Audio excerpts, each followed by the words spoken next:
राष्ट्रपति को दी डॉक्टरेट की मानद उपाधि। वाराणसी पहुंचे पीएम नरेंद्र मोदी, काशीवासियों को दी करोड़ों की सौगात। ट्रंप के आगे झुकने को तैयार नहीं चीन, अब अमेरिकी सामानों पर लगाया 125% टैरिफ। नॉर्थ ब्लॉक पहुंची मंत्री अन्ना मारिया बर्निनी, मंत्री ने केंद्रीय मंत्री जितेंद्र सिंह से की मुलाकात। नमस्कार, स्वागत है आपका आज की खबर में। मैं हूं आपके साथ महिमा शर्मा। बढ़ते हैं देश की बड़ी खबरों की ओर। स्लोवाकिया की 2 दिवसीय राजकीय यात्रा पर आए राष्ट्रपति द्रौपदी मुर्मू ने स्लोवाकियाई बच्चों के साथ रामायण पर आधारित कठपुतली कार्यक्रम देखा। कार्यक्रम के शुरुआती दृश्य में राजा दशरथ अपने पुत्र राम से विश्वामित्र के साथ जाने को कहते हैं। रामायण पर केंद्रित स्लोवाक भाषा में कठपुतली शो के शुरू होते ही बच्चे मंत्रमुग्ध होकर कार्यक्रम देखते रहे। इस कार्यक्रम में राष्ट्रपति मुर्मू के साथ 150 स्लोवाक छात्रों ने भाग लिया। इस दौरान राष्ट्रपति ने यहाँ एक पेंटिंग प्रदर्शनी का भी दौरा किया। प्रधानमंत्री नरेंद्र मोदी उत्तर प्रदेश सरकार के 8 साल पूरे होने के बाद पहली बार काशी पहुंचे। वो 10:30 बजे बाबतपुर एयरपोर्ट पर पहुंचे। पीएम का स्वागत राज्यपाल Anandiben Patel, CM Yogi Adityanath, deputy CM Keshav Prasad Maurya और डिप्टी सीएम ब्रजेश पाठक, जिला प्रभारी मंत्री सुरेश खन्ना, नगर विकास मंत्री ए.के. शर्मा, भाजपा प्रदेश अध्यक्ष भूपेन्द्र चौधरी ने किया। प्रधानमंत्री नरेंद्र मोदी ने अपने 50वें वाराणसी दौरे पर काशीवासियों को 3,884 करोड़ रुपए की कुल 44 परियोजनाएं भेंट की हैं। इनमें से 1,629 करोड़ रुपए की 19 परियोजनाओं का उद्घाटन किया गया, जबकि 2,255 करोड़ रुपए की 25 नई योजनाओं का शिलान्यास किया गया है। इसके अलावा पीएम ने पूर्वांचल के पशुपालक परिवारों को सबका साथ सबका विकास की भावना से जोड़ते हुए 100 करोड़ से ज्यादा का बोनस वितरित किया। आज काशी होकर जो भी जाता है वो यहाँ के इंफ्रास्ट्रक्चर की, यहाँ की सुविधाओं की बहुत प्रशंसा करता है। आज हर दिन लाखों लोग बनारस आते हैं, बाबा विश्वनाथ का दर्शन करते हैं, मां गंगा में स्नान करते हैं।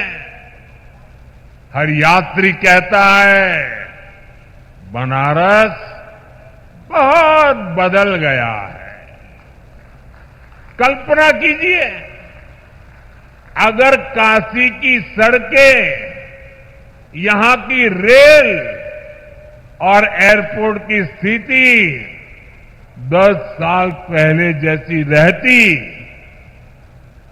तो काशी की हालत कितनी खराब हो गई होती।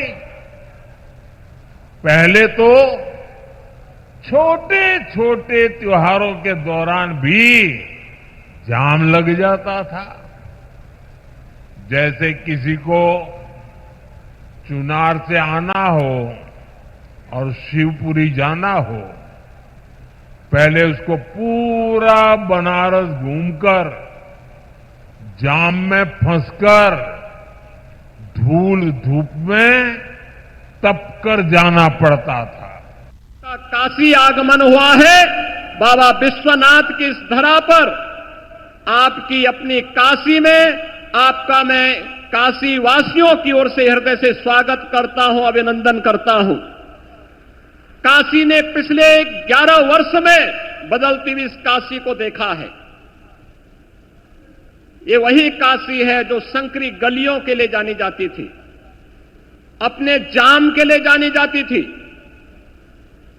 काशी शिक्षा की प्राचीन केंद्र रही है, लेकिन अस्त व्यस्त पड़े हुए शिक्षा के इन केंद्रों को शिक्षा के लिए, स्वास्थ्य के लिए, पर्यटन के लिए, कनेक्टिविटी के लिए पिछले 11 वर्ष में आपके नेतृत्व और मार्गदर्शन में 50,000 करोड़ रुपए से अधिक की परियोजनाएं ले आई हैं।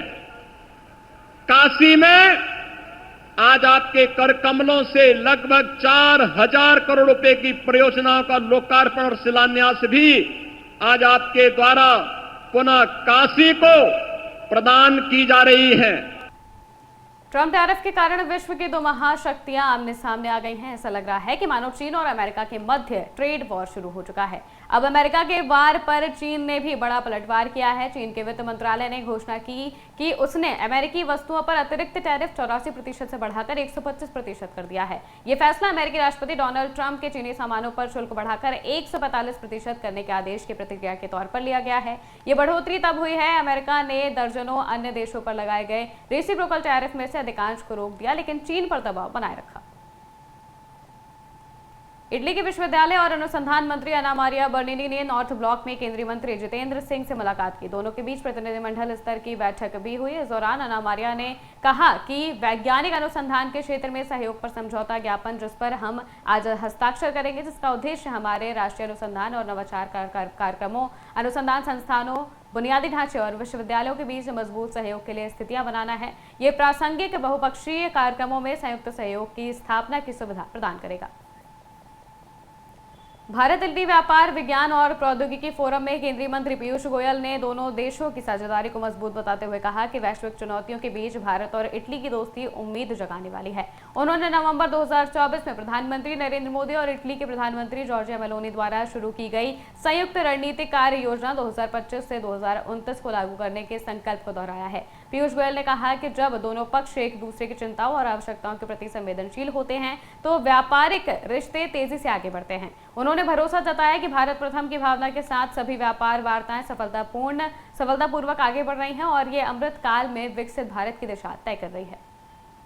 And obviously trade talks proceed when both sides are sensitive to each other's concerns and requirements.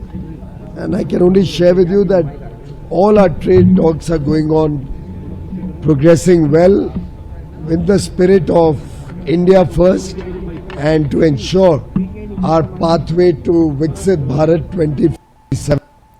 26/11 Mumbai आतंकी हमले के आरोपी तहव्वुर राणा को कड़ी सुरक्षा के बीच अमेरिका से भारत लाया गया। इससे पहले यूएस ने कड़ी सुरक्षा के बीच कैलिफोर्निया में राणा को भारतीय अफसरों को सौंपा था, जिसकी पहली तस्वीरें सामने आ गई हैं। दिल्ली के पालम एयरपोर्ट पर शाम को उसकी फ्लाइट उतरी, जिसके बाद मेडिकल जांच के बाद एनआईए ने उसे एयरपोर्ट पर ही गिरफ्तार किया।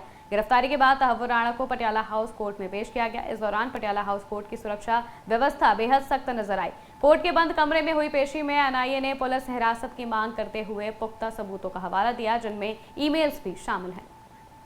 तहव्वुर राणा 16 साल के बाद केंद्र सरकार के प्रयास से, भारत के प्रधानमंत्री नरेंद्र मोदी जी की कूटनीति से, डोनाल्ड ट्रंप से, यूएस की सरकार से प्रत्यार्पण करने का प्रयास सफल हुआ। ये देश के लिए बहुत बड़ी उपलब्धि है कि उस मुंबई का जो गुनहगार है, मास्टरमाइंड है, जिसमें 175 बेगुनाह लोगों की मौत हो गई थी, आज उसको भारत लाया गया। केवल उसकी फांसी की सजा नहीं होगी, अब बहुत से एनआईए के रिमांड पे उसको कोर्ट ने दिया है, तो निश्चित तौर से एनआईए उन तमाम भी राज का पर्दाफाश करेगी कि क्या मुंबई के उस बड़े, जिस तरह से कसाब सहित 9 लोग आए थे और 4 दिन में जिस तरह से आतंकवाद की घटनाएं हुई थी, तो उनमें वहाँ के लश्कर तोयबा का किनका हाथ है, आईएसआई या वहाँ की सरकार या वहाँ की आर्मी। और पाकिस्तान इससे निश्चित तौर से केवल तहव्वुर राणा का प्रत्यार्पण नहीं हुआ, पाकिस्तान पूरी दुनिया के सामने आतंकवाद में बेनकाब हो जाएगा, क्योंकि नरेंद्र मोदी जी लगातार कहते हैं कि अगर आज पूरी दुनिया में आतंकवाद है तो उस आतंकवाद की नर्सरी या उस आतंकवाद को फलने फूलने का उसी पाकिस्तान से ही। आज तहव्वुर राणा हिंदुस्तान में पहुंच के उसकी हिरासत एनआईए की कस्टडी में 18 दिन की दी गई। और जब से ये टेररिस्ट अटैक हुआ मुंबई में 26 नवंबर 2008 और 165 लोगों की जान चली गई, ताजमहल को जला दिया गया, ज्यूइश कम्युनिटी पे आक्रमण हुआ, लोग मारे गए, रेलवे स्टेशन पर लोग मारे गए, ऐसा हादसा तो कभी पहले हुआ नहीं और ये लाजमी था कि किसी तरीके से जो भी इस टेररिस्ट अटैक जिन्होंने भी कंस्पिरेसी की है उनको कानून के द्वारा सजा दी जाए। एनआईए ने 20 दिन की पुलिस कस्टडी मांगी थी, कोर्ट ने 18 दिन की कस्टडी दी है इन्वेस्टिगेशन के लिए और ये डायरेक्ट किया है कि कस्टडी में लेने से पहले और अगली डेट पे प्रोडक्शन से पहले भी कॉम्प्रिहेंसिव मेडिकल टेस्ट होंगे और बीच में जो भी उनकी मेडिकल रिक्वायरमेंट्स हैं उनको ध्यान। तापुर देश की बड़ी खबरों में फिलहाल इतना ही। देश और दुनिया की तमाम खबरों के लिए देखते रहिए आज की खबर।